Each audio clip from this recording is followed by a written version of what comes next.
अस्सलाम वालेकुम dear students, मैं आपका टीचर बिलाल वेलकम करता हूँ आपको एक नई HTML CSS की क्लास नंबर 27 के अंदर।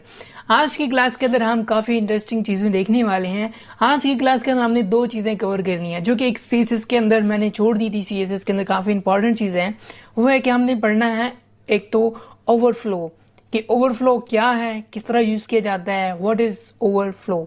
दूसरा हमारे पास आता है आउटलाइन। बॉर्डर तो हमने पढ़ा था, अब हम यहाँ पे पढ़ने वाले हैं आउटलाइन। तो जो दो चीज़ें हमने आज की क्लास के अंदर कवर करनी है, ज़्यादा टाइम नहीं वेस्ट करेंगे। एज यूजुअल आपसे कहूँगा कि अगर आप चैनल पे नए हैं तो चैनल को सब्सक्राइब कर लें और साथ ही लगे बेल आइकन को प्रेस करें ताकि मैं जब भी वीडियो अपलोड करूँ आपको उसका नोटिफिकेशन मिल जाए। तो चलिए आज इस सिस्टम स्टार्ट करते हैं अपनी क्लास को। तो जैसे कि हमने कल की क्लास के अंदर देखा था, हमने इसके अंदर देखे थे कि हमने सिमेटिक यूज़ किया था टैग, स्पैन टैग यूज़ किया था। उसके अलावा हमने पैराग्राफ और हेडिंग टैग यूज़ किया था, उनमें हमने डिफरेंस देखा था। तो आज की क्लास के अंदर हमने बेसिकली सबसे पहले तो देखना है ओवरफ्लो को। तो उसके लिए सबसे पहले तो मुझे डमी डाटा चाहिए। यहाँ पे मैं google.com सर्च करके मैं जल्दी से पहले तो डमी डाटा ले लेता हूँ। तो हमें अशद ज़रूर है डमी डाटा की, यानी हमें कुछ टेक्स्ट चाहिए डमी। तो यहाँ से मैं कुछ डाटा कॉपी कर लेता हूँ, ठीक है। तो डाटा हमारे पास यहाँ पे आ जाता है। जल्दी से मैं इसको थोड़ा सा यहाँ तक कॉपी कर लेता हूँ, ठीक है। अच्छा जी, मैंने कॉपी करके रख लिया। एडिटर में आ जाते हैं और एडिटर में आके ये जो हमारा पहले वाला था ना CSS सारा, इसको मैं यहाँ पे कंट्रोल करके डिलीट कर दूंगा, हमें ये नहीं चाहिए। इसी तरह हम HTML के अंदर आते हैं और हमारा जो सारा डाटा था इसको भी हम यहाँ से ख़त्म करते हैं। सबसे पहले हमने यहाँ पे डिव क्रिएट करना था। यहाँ पे डिव मैं थोड़ा सा फास्ट करूँगी, ये वो चीज़ें जो कि हमने बार बार रिपीट की हैं, पहले हमने की हुई हैं। तो यहाँ पे मैं डिव लगा रहा हूँ और डिव को मैं आगे पहले तो नीचे की तरफ भेज देता हूँ और फिर उसके बाद इसके अंदर मैंने क्लास डिफाइन करनी है। यहाँ पे हम क्लास करते हैं और इसका जो क्लास नेम है मैं कर देता हूँ बॉक्स। यहाँ तक हमारा काम हो गया। देखिए अब तेज़ी से काम हो रहा है क्योंकि हमारी बार बार प्रैक्टिस होगी। डिव तो रट गया भाई, अब छोड़ दें डिव को, चलिए आगे चलते हैं। अब यहाँ पे मैं हेडिंग का टैग ऐड करता हूँ, इसमें कर देता हूँ दिस इज डमी टेक्स्ट, ठीक है। यहाँ पे मैंने इसके अंदर ऐड कर दिया दिस इज डमी टेक्स्ट। उसके अलावा यहाँ पे हम आगे पैराग्राफ टैग ऐड करते हैं। यहाँ पे हम एक पैराग्राफ पेस्ट करते हैं जो कि मैंने यहाँ कॉपी कर रखा है। ये हमारे पास होगी सारी राइटिंग। अब हम जाते हैं अपने ब्राउज़र के अंदर आके इसको रिफ्रेश करके ज़रा चेक करते हैं कि क्या इसमें फ़र्क पड़ा है। तो यहाँ पे इसको हम सेव करते हैं और सेव करके आके रिफ्रेश करके चेक करते हैं। तो अभी तक तो चेंज नहीं आया, वजह क्या है ज़रा चेक कर लेते हैं। शायद हमने यहाँ पे कुछ मिस्टेक तो नहीं करती। हमारे पास पैराग्राफ हो गया, डिव हमने क्लोज कर दिया। अच्छा, यहाँ पे हमने जो CSS का भी पोर्शन था इसको भी हमने सेव नहीं किया। अब आके ज़रा सेव करके रिफ्रेश करते हैं तो ये हो गया हमारा क्लियर, ठीक है। हम इसको सेव नहीं किया हुआ था। तो ये हमारे पास हेडिंग भी होगी, टेक्स्ट भी हो गया।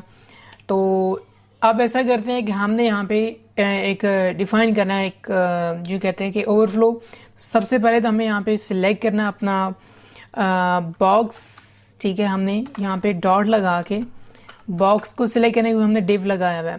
इसके अलावा यहाँ पे हमने ब्रैकेट्स ऐड करनी है, कर्ली ब्रैकेट्स। उसके अंदर हम ऐड करते हैं बैकग्राउंड, और बैकग्राउंड को जो हम कलर कर रहे हैं वो ब्लैक। तो यहाँ पे मैं ब्लैक कलर ऐड कर रहा हूँ, ठीक है। और उसके बाद इसका जो टेक्स्ट कलर होगा यहाँ पे मैं करता हूँ वाइट कर दिया मैंने, ठीक है। और सेव करते हैं।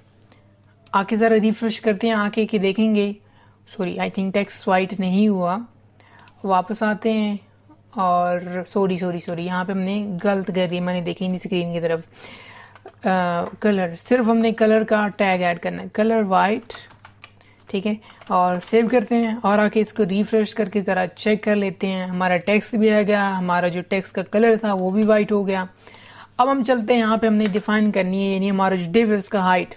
तो हमने ये तमाम चीज़ें पहले पढ़ी हैं। तो यहाँ पे भी लेट्स सपोज के मैं 300 पिक्सल इसका जो है ना हाइट डिफाइन कर देता हूँ। तो हमने कर दी। आके इसको रिफ्रेश करते हैं तो देखिए हमारा बॉक्स बड़ा हो गया बट हमारी राइटिंग कम है। तो मैं ऐसे करता हूँ, थोड़ा सा टेक्स्ट और ले लेता हूँ।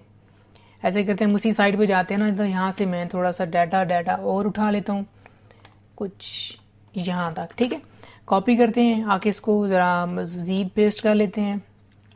ये एंड ओवर था, यहाँ पे मज़ीद पेस्ट कर दिए, सेव करते हैं और आके रिफ्रेश कर लेते हैं, ठीक है। तभी भी हमारा खैर बॉक्स के अकॉर्डिंग देखने को कम है। मैं एक और काम करता हूँ, यहाँ पे हमारा ये जितना भी टेक्स्ट है सारे के सारे को मैं कॉपी करता हूँ और आके पेस्ट कर देता हूँ, पेस्ट फिर किया, फिर पेस्ट कर दिया, फिर इसी तरह एंटर किया, फिर पेस्ट कर दिया, मैंने कुछ एक्स्ट्रा पेस्ट कर दिया ज़्यादा।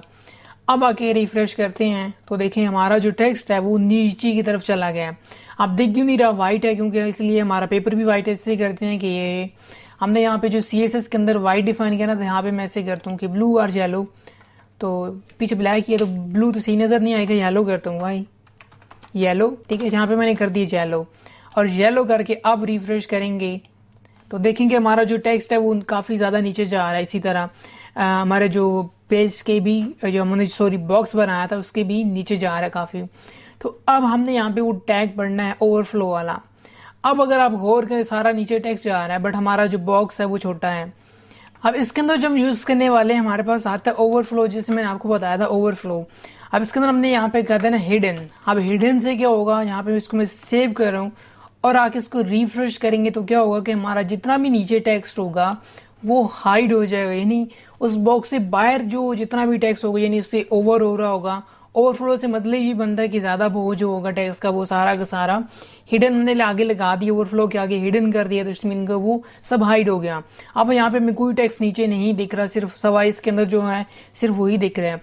अब इसके अंदर हमारे पास अगला जो चीज़ आ जाती है, अगर मैं चाहता हूँ कि मुझे देखना है तो फिर यहाँ पे हिडन की जगह यहाँ पे हम करेंगे स्क्रॉल, ठीक है। तो यहाँ पे हम कर देंगे स्क्रॉल की टैग, ठीक है, ऐड, और इसको सेव करते हैं और आके इसको रिफ्रेश कर लेते हैं। तो जैसे ही देखिए मैं रिफ्रेश करता गया तो देखिए हमारे पास यहाँ पे साइडों पे स्क्रॉल बार आ गई है, यानी अब हमारे पास जितना भी टेक्स्ट होगा बल्कि हमें देखेगा सिर्फ क्या होगा कि बॉक्स का साइज वही रहेगा, उस बॉक्स के साथ में यहाँ पे हमारे पास स्क्रोलिंग बार आ गई, यहाँ से मैं इसको स्क्रोल ऊपर नीचे कर सकता हूँ। अब मैं थोड़ा सा ऐसे करता हूँ कि इसका जो हाइट है वो बढ़ा देता हूँ, जैसे कि 300 पिक्सल्स है तो यहाँ इसको मैं डबल करके 600 पिक्सल्स कर दूंगा, ठीक है। सेव करते हैं, आके इसको रिफ्रेश करते हैं। तो खैर अभी आई थिंक हमारे पास स्क्रोल बार अभी नहीं है क्योंकि हमारा टेक्स्ट पूरा इसमें आ रहा है। ऐसे करता हूँ मैं थोड़ा सा टेक्स्ट और कॉपी पेस्ट कर देता हूँ बीच में। ये जो हमारा टेक्स्ट है ना इस सारे को मैं यहाँ से फिर से कॉपी करता हूँ, यहाँ तक कॉपी किया, यहाँ क्लिक किया, यहाँ फिर पेस्ट कर दिया, सेव करते हैं। अब आके रिफ्रेश करें, अब देखेंगे यहाँ पे हमारे पास बॉक्स बड़ा हो गया। अभी हमारे पास देखो जैसे स्क्रोलिंग बार आ रही है। हम अगर कोई पैराग्राफ के अंदर अक्सर हमने ये वेबसाइट देखी है कि वहाँ पे टेक्स्ट लिखा होता है साथ स्क्रोलिंग बार आ रही है, जिससे आप इसको स्क्रोल करके मजीद रीड कर सकते हैं। तो ये काफ़ी मज़े की चीज़ है। आप उसको हिडन भी कर सकते हैं, आप उसका स्क्रोल बार भी लगा सकते हैं जिससे आप उसको स्क्रोल कर सकते हैं। तो ये तो हमारा क्लियर हो गया कि हमारा जो स्क्रोलिंग जो टेक्स्ट है ओवरफ्लो ये किस तरह कंट्रोल हम कर सकते हैं, उसको या हाइड कर सकते हैं या फिर हम स्क्रोलिंग बार लगा सकते हैं। तो ये क्लियर हो गया। अब हम चलते हैं, हमारे पास जो अगला जो टैग आता है हमारे पास आ जाता है। सारे को यहाँ से मैं ख़त्म करता हूँ और इसको भी यहाँ के सेव करता हूँ। अपनी जो सारा CSS है इसको भी यहाँ से ख़त्म करते हैं। और अब हमने देखना आउटलाइन। तो सबसे पहले तो यहाँ पे मैं एक ऐड करता हूँ हेडिंग का टैग, ठीक है, H1 हेडिंग 1, ठीक है। इसके अंदर हम टैग यूज़ करते हैं हेडिंग 1, ठीक है। और इसके अंदर मैं कह रहा हूँ दिस इज डमी टेक्स्ट, ठीक है। यहाँ पे मैंने इसके अंदर ऐड कर दिया टेक्स्ट। अब ये करने के बाद मैं इसको सेव करके रिफ्रेश करूंगा तो देखें अभी फिलहाल हमारे पास सिर्फ ये लिखा आ रहा है दिस इज डमी टेक्स्ट। अब मैं CSS में जाता हूँ, डॉट लगा के यहाँ पे मैं बॉक्स को सिलेक्ट करता हूँ, करली ब्रैकेट्स लगाता हूँ और इसमें हमने क्या करना है, सबसे पहले तो ऐड करना है बैकग्राउंड। तो इसके अंदर मैं ऐड करता हूँ बैकग्राउंड कलर, और इसका जो बैकग्राउंड कलर है यहाँ से मैं करता हूँ ब्लैक, ठीक है। ब्लैक ऐड किया और इसके बाद इसको जो टेक्स्ट कलर होगा यहाँ पे मैं ऐड कर देता हूँ कलर में जाके यहाँ से येलो कर दिया, ठीक है। और उसके बाद जो टेक्स्ट यहाँ पे अपने सही है येलो कर दिया। उसके बाद इसको जो हाइट है यहाँ पे मैं डिफाइन करके कर देता हूँ 300 पिक्सल्स, ठीक है। तो ये भी हमने डिफाइन कर दिया। सेव करते हैं, आके रिफ्रेश करते हैं तो देखेंगे यहाँ पे हमारे पास जो दिस इज डमी टेक्स्ट आ गया। उसके बाद यहाँ पे इसकी मैं विड्थ भी डिफाइन करता हूँ। तो यहाँ पे हम करते हैं विड्थ ऐड करते हैं और उसको जो विड्थ है वो भी यहाँ पे मैं लेट्स पे उसकी करता हूँ 400 पिक्सल्स। और उसके बाद इसको सेव करके रिफ्रेश कर लेते हैं। तो शायद सेव नहीं हुआ, जाके एक दफ़ा फिर से चेक कर लेते हैं। सॉरी, वाइट स्पेस हमने यहाँ पे कर दी, विड्थ करना था। तो मैं जल्दी में कर रहा हूँ, गलती हो गई, चलें कोई नहीं। हम कर देते हैं यहाँ पे विड्थ और 400 पिक्सल्स px, ठीक है। सेव करते हैं और आके इसको रिफ्रेश कर लेते हैं तो देखेंगे हमारे पास एक बॉक्स बना आ गया। अब यहाँ पे हमने पढ़ा था बॉर्डर, ठीक है। अब मैं यहाँ पे बॉर्डर लगाता हूँ और आपको एक चेक करवाता हूँ। यहाँ पे हमने इसका बॉर्डर ऐड करना है और इसका जो बॉर्डर है इसका मैं रेडियस है वो 2 पिक्सल्स करता हूँ बॉर्डर, और सॉलिड रेड कर दिया यहाँ पे मैंने, ठीक है। ये हमने इसका लगा लिया बॉर्डर। अब देखिए जो ये चीज़ मैंने पहले डिफाइन की थी कि जब आपका बॉर्डर होता है ना वो आपकी बॉक्स की जगह ले लेता है, ठीक है। अब जो बॉर्डर में और आउटलाइन में क्या फ़र्क है ये हमने यहाँ समझना है कि अभी फ़िलहाल इसको मैं यहाँ से कर लेता हूँ, कट कर लेता हूँ, ठीक है, दोबारा पेस्ट कर लूँगा। यहाँ पे मैं करता हूँ आउटलाइन कलर,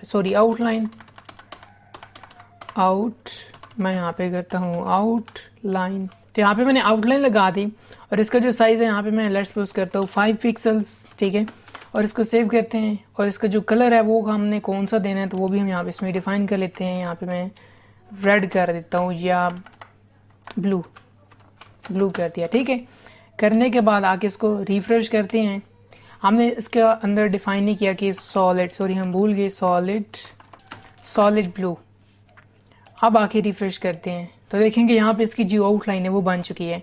अब मैं आपको चेक करवाता हूँ, इंस्पेक्ट में जाते हैं, ये हमने राइट क्लिक की इंस्पेक्ट में जाते हैं और हम यहाँ से सिलेक्टर से सिलेक्ट कर लेते हैं। तो अगर आप अब गौर करें हमारा जो बॉक्स है वो 400 बाय 300 पिक्सल्स का ही है। अगर आपको मैं कोडिंग में जाके चेक करूँ तो हमारी हाइट 300 है, 400 एग्जैक्टली वही चीज़ है।